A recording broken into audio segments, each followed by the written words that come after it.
part 2. If you feel called to, go watch part 1. If not, we're finally getting to the cards, so here we go. These cards tell a story of a wound that's been passed down through generations. It's a wounded masculine energy that both fathers and mothers carry. So we're not assigning blame to anyone. There's no blame. It is what it is. But the story is about how you're bringing it back into balance, whether you're aware of it or not. The 5 of Wands reversed. This is where the story starts.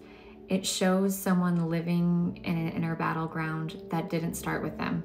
This is in regards to inherited survival instincts, inherited competition, defensiveness, needing to prove the worth through whatever means you have to do it through. It's unhealthy and it's exhausting. And this was something that started way before you, if you're in this collective, okay? And you're tired of it and you're healing it. Whether you know it or not, you're just making healthier choices for yourself. If you have children, you're showing them a healthier way of living as far as mental health, as far as showing up with empathy for other people, acceptance, teaching them the right things, because you're done. You're done with that toxic masculinity here. The next card we got was the Emperor, showing up with healthy authority, right? Changing the story.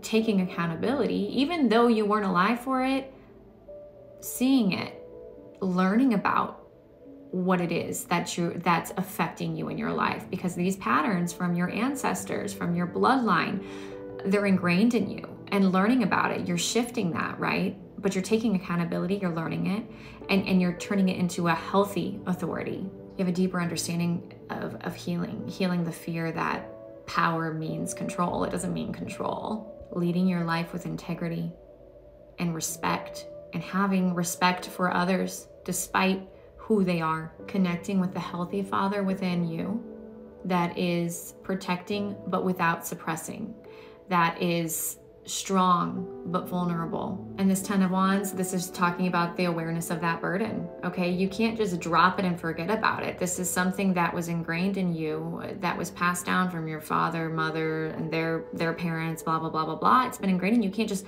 it's in our society as well. That's why this is such a huge collective read. This is an earth healing, carrying that burden, but also after working through it, finally putting it down. Okay, because the healthy masculine also knows that you don't have to keep pushing to get results. The healthy masculine knows when it's time to finally rest. So the next card we got was the 10 of Pentacles reverse. You're rewiring what success is. You're clearing that, or at least you're balancing that out. You're adding in peace, emotional safety, and security. Healed masculine no longer needs to dominate the world to feel safe in it. They create safety.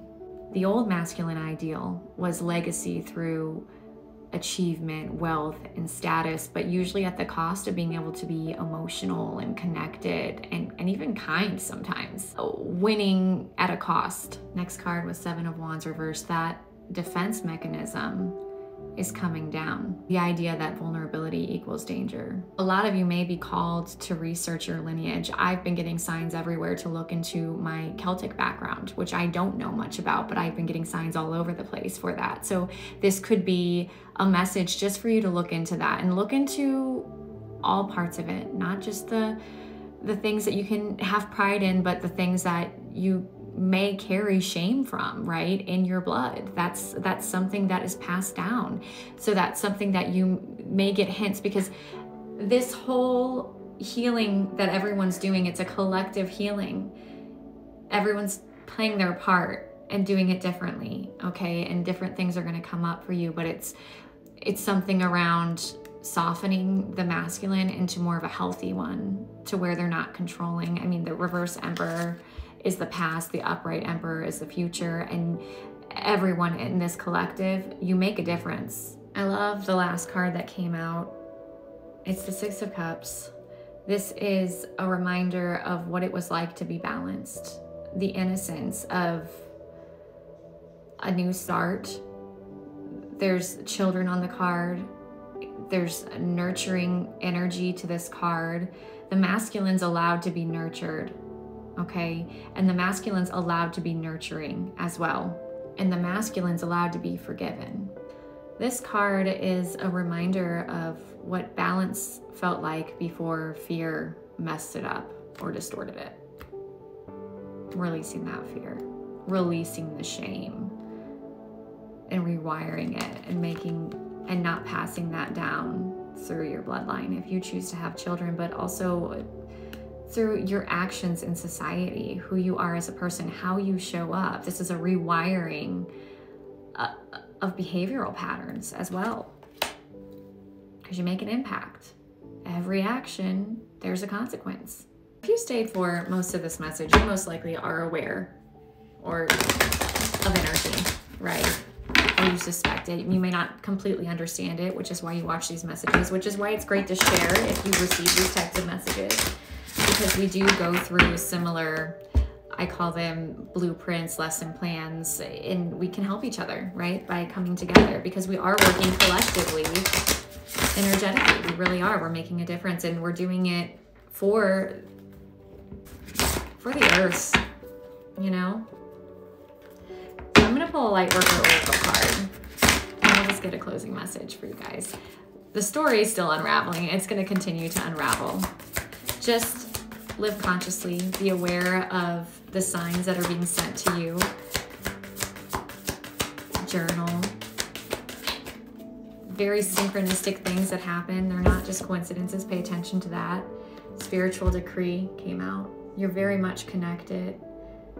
It's so important to connect to this, if you have it, to this feeling, to this guidance, because it's what you're going through. It's not an easy thing, what you're doing. You've been wondering what will happen next in your life, not realizing how much power you have to decide that for yourself.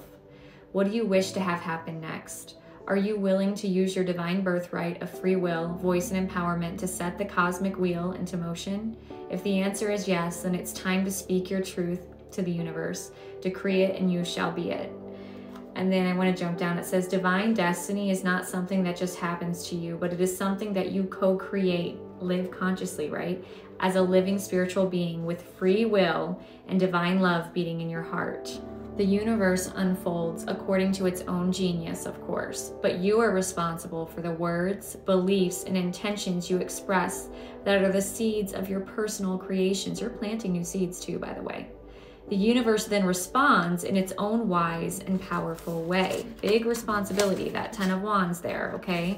And I'm gonna leave it at this because I feel like a lot of this collective, with the weight that you carry and the healing that you've been doing, it's been feeling like your destiny's out of your hands, but it's not. You make an impact. It is the moment that we grow into a spiritual adult, becoming willing to take responsibility for our own life journey. You are taking the reins and building a new future. Keep going.